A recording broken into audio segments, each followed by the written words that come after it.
Terra. Agora a gente vai para o povoamento das nossas Américas, né? Quando o ser humano vai chegar e colonizar a América, porque não foram os europeus que colonizaram as Américas, mas sim os primeiros hominídeos que vieram, né, da Ásia, da Oceania, que fizeram este transporte. Bora lá.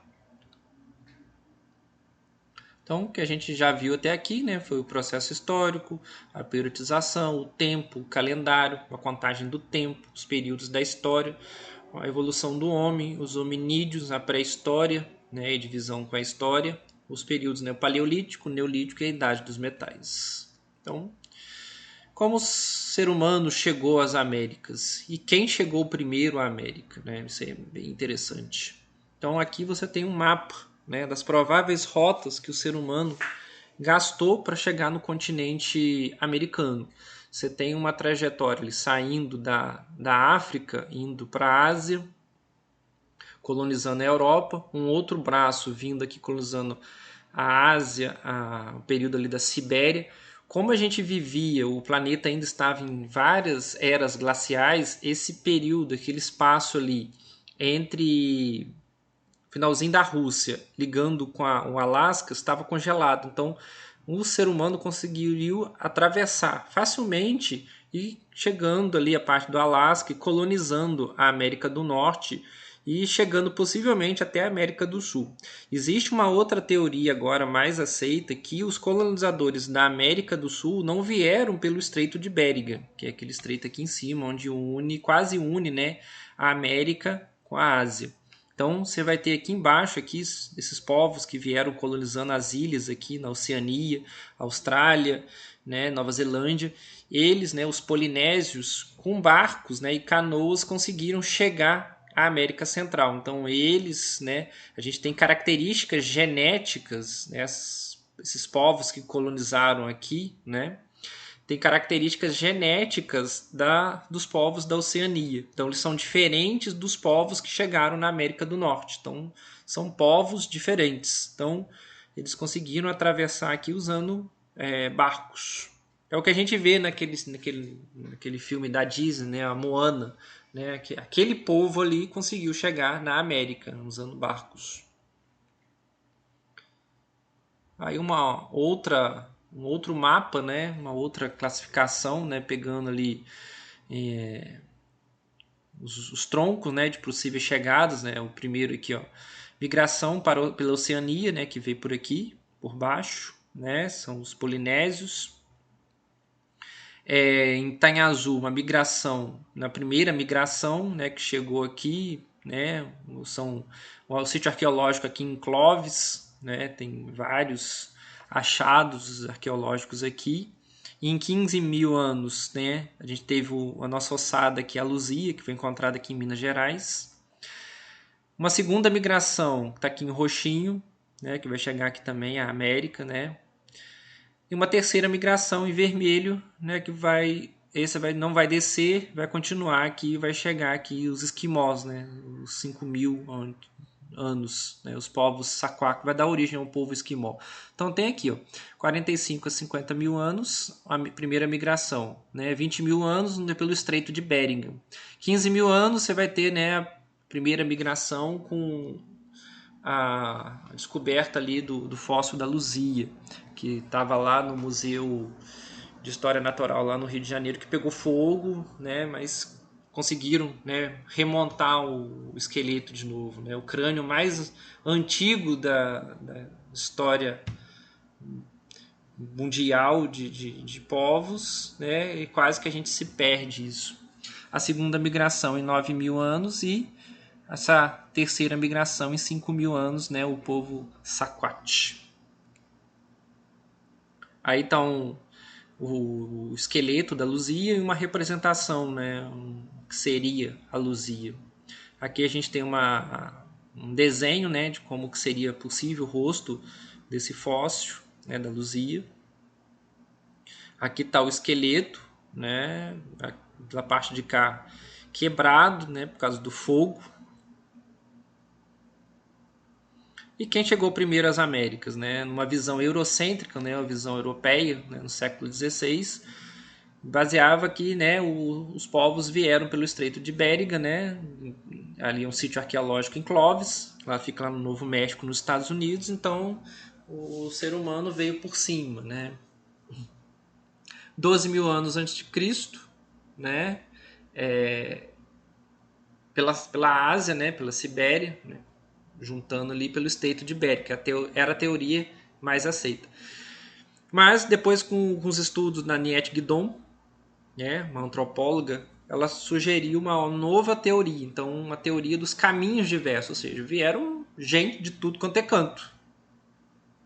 Então a gente tem aí, ó, os diversos achados de sítios arqueológicos espalhados pela América do Sul comprovam que existiu uma ocupação pré-Clovis, ou seja, antes de Clovis, no continente, no final do Paleotoceno. Né? Então, antes dessa chegada, já tinham chegado outros povos.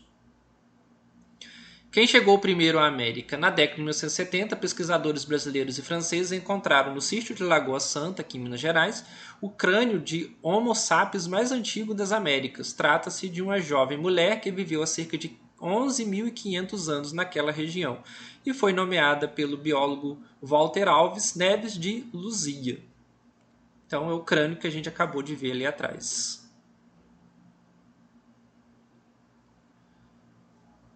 Então essas aí são as teorias mais divulgadas e conhecidas e aceitas até hoje. Então a primeira teoria asiática, né, Berigien, que surgiu lá, que foi descoberta com o sítio arqueológico em Clovis, né, que é a passagem, né, o ser humano veio pelo Estreito de Bérica entre 15 e 12 mil anos atrás. A teoria malaio-polinésia, né, indo pelos arquipélagos ali da Polinésia, da Melanésia, entre 10 e 4 mil anos atrás. A teoria australiana, navegando pelas ilhas do Pacífico entre 10 e 4 mil anos. E uma teoria plural, né? Parte vindo caminhando, parte vindo dos arquipélagos da Polinésia, da Melanésia e parte navegando pelas ilhas do Pacífico. Essa aí é a teoria mais aceita, que é a teoria lá da Niet Guidon.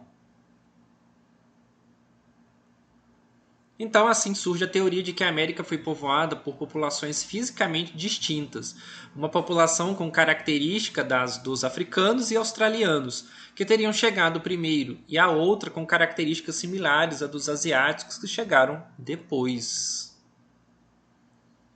Então, povos que viveram no Brasil, os sambaquis, né? A palavra tem origem no tupi, quer dizer tambaqui. Os sambaquis, né, consumiam conchas no litoral.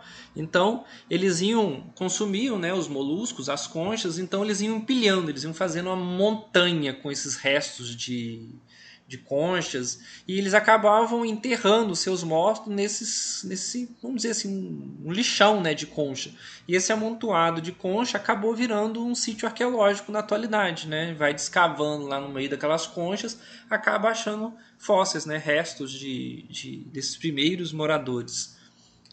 Se concentraram no sudeste do Brasil, né, indo Santa Catarina, Rio de Janeiro, São Paulo, até o nordeste da Bahia, se alimentava de moluscos, frutos silvestres e da caça de pequenos animais e peixes. Então eles viviam no litoral.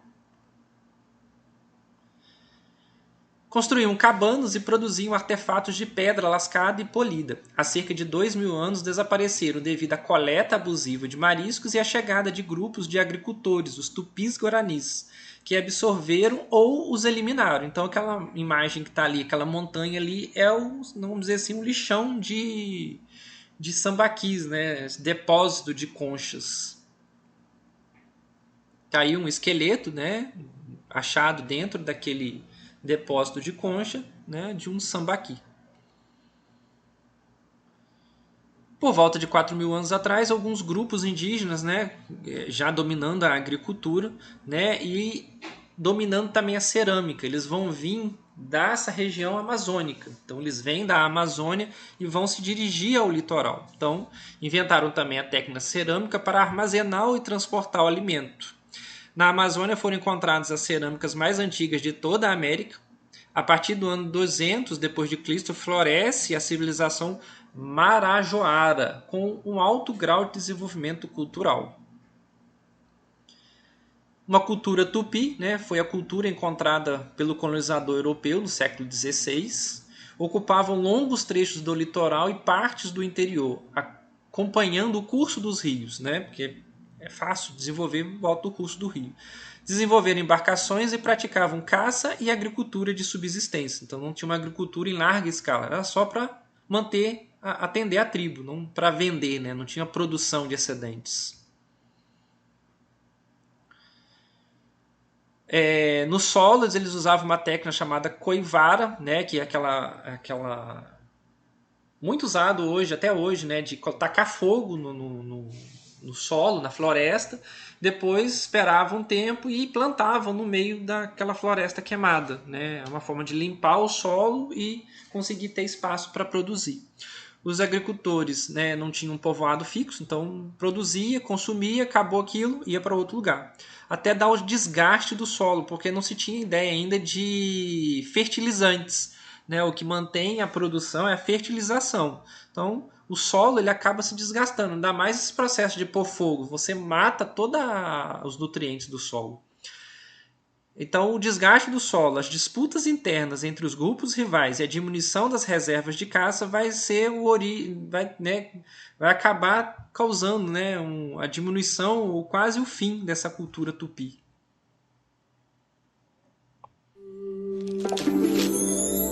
Então, a gente tem um pequeno vídeo aí falando sobre os sambaquis. Na parte 3 dessa série sobre pré-história do Brasil, foram apresentadas as pinturas rupestres do sítio arqueológico do Seridó, localizado no sertão nordestino, entre o Rio Grande do Norte e a Paraíba. Foi vista também a Pedra do Ingá, no interior da Paraíba, a mais famosa Itacoatiara do Brasil, com seus misteriosos petróglifos. Vamos ver agora outro tipo de sítio arqueológico muito comum no Brasil, o sambaqui. Sambaqui é uma palavra de origem tupi, tambaqui, que significa concha amontoada ou monte de conchas.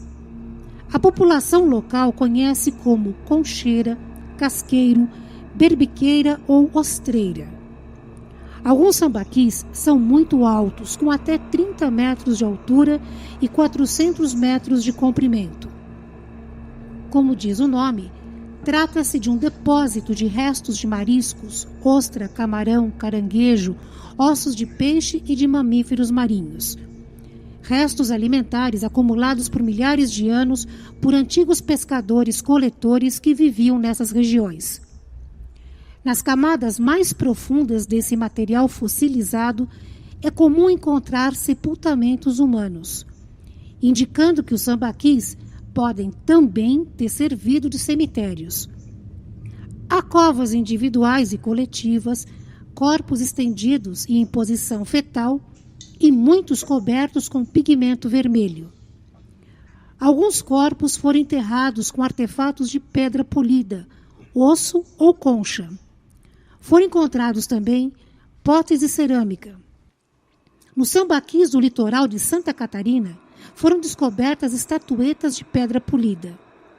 São os zoólitos, figuras de animais representadas de maneira estilizada, representando em geral baleias, peixes e pássaros. Os zoólitos são peças refinadas, de grande beleza. Alguns deles têm uma cavidade rasa no centro da peça, que pode ter servido para colocar corantes ou alguma substância usada em rituais. Os povos que fabricaram essas peças eram pescadores-coletores que viveram no litoral brasileiro entre 7 ou 8 mil anos atrás. Os sambaquis são encontrados em toda a faixa costeira, do Rio de Janeiro ao Rio Grande do Sul. Mas a área pode ser ainda mais extensa, pois já foram localizados sambaquis no litoral do Maranhão, de Sergipe e na Baía de Todos os Santos. Os sambaquis são sítios arqueológicos importantes, mas eles correm perigo. Muitos são depredados por turistas em passeios de jipes ou em atividades esportivas como motocross. Outros tantos são destruídos nas obras para abertura de estradas ou de loteamentos litorâneos. Muitos sambaquis foram moídos e transformados em farinha de ostra ou para servirem à construção civil. As itacoatiaras e as pinturas rupestres também correm perigo de serem destruídas por máquinas ou pela ação criminosa de indivíduos que escrevem ou riscam as rochas, danificando as gravações e as pinturas. Os sítios arqueológicos são patrimônios culturais da nação. Constituem um bem histórico e cultural valioso que conta a história de nossos ancestrais. Conheça, preserve e divulgue essa riqueza nacional. Continuando aí, aqui você tem um mapa, né, dos principais grupos de indígenas que foram encontrados aqui na chegada dos europeus. Você vai ter ali em vermelho os caribês, em amarelo os aruacs, em verde os tupis, né, mais embaixo ali os guaranis, então tupis, guaranis, e em azul ali, que está em azul, o braço Gs. Então esses são os grupos que foram que caracterizavam, né, os indígenas brasileiros. Lembrando que não é índios, né, é indígenas, porque indígenas quer dizer o originário da terra, né, o que está aqui, que estava aqui com a chegada dos portugueses. E índio é uma palavra pejorativa, né, porque remetia, né, a esse traço europeu, né, que achava que estava chegando na Índia, então quem morava aqui seriam os índios, né? Então a gente não usa, a gente usa hoje povos indígenas ou indígenas.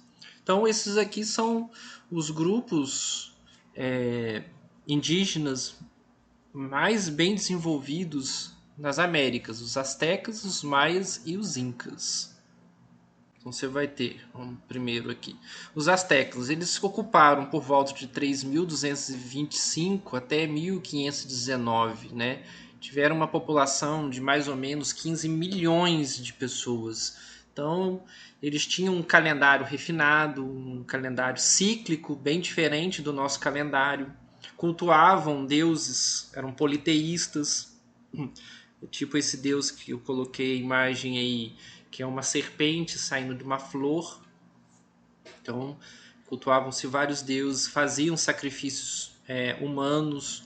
Então, eles foram os povos, né, que os espanhóis entraram em combate. Então, principalmente o conquistador Cortés, ele que foi o conquistador do povo asteca, ele que acabou com o Império de Montezuma, que era o líder asteca na época. Então, esse processo de aculturamento por problema de doenças, então se dizimou essa população indígena pelos espanhóis. Um segundo, você vai ter os incas, né, 1450 até 1510, uma população de 8 milhões. Os povos que vão pegar essa parte azul aí, principalmente que vão pegar o Peru, o Chile, um pedaço da Argentina. Então, eles vão estar nos Andes.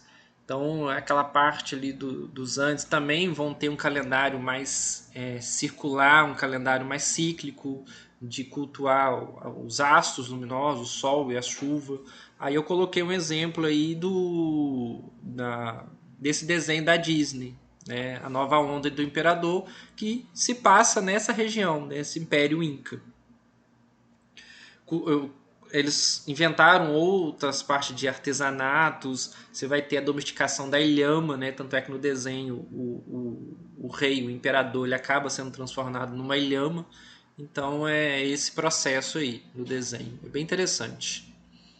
E o terceiro povo, né, que conquistou, que estavam nesse período aqui da chegada dos europeus, são os maias, né?